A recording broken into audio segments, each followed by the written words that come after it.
We're out here talking some sports. We're talking about NBA and basketball, college basketball, whatever. We're talking about a variable from a coaching perspective that you've never seen in basketball utilized to win ball games. We've seen hack a Shaq. We've seen various methodologies utilized to win basketball games.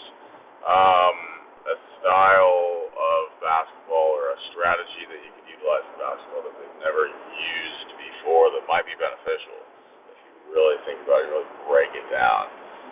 As we cover some of these sports, and as we skip it from this sport to that sport, all games, all coordination and sport and gamesmanship and strategy, and angles and geometry and psychological warfare, like on and on. It's all the same crossed over to 7 different other athleticisms.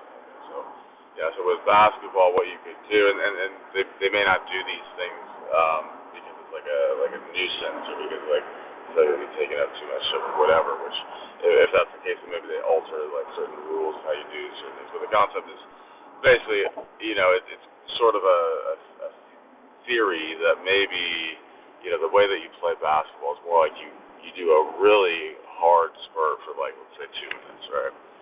And then you come out of the game. Okay, so let's say you have a player who plays half the game.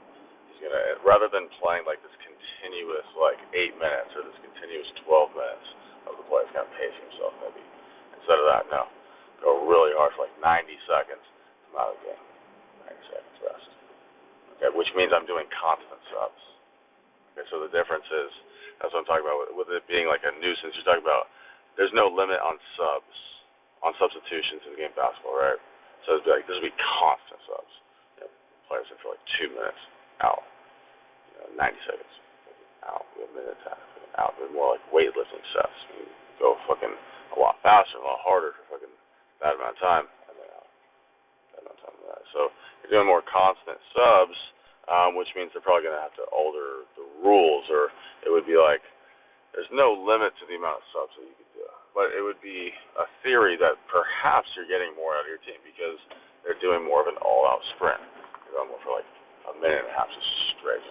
But the idea is all-out sprints, especially when you're on defense or if you're pushing the ball up the court.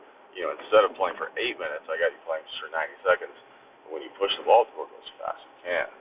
When you're playing defense, play as hard as you can for 3 minutes. And so 7 minutes, you kind of maybe more pacing yourself. So then I got them going in now. So that'd be a way to maybe do it a little bit differently in basketball coaching.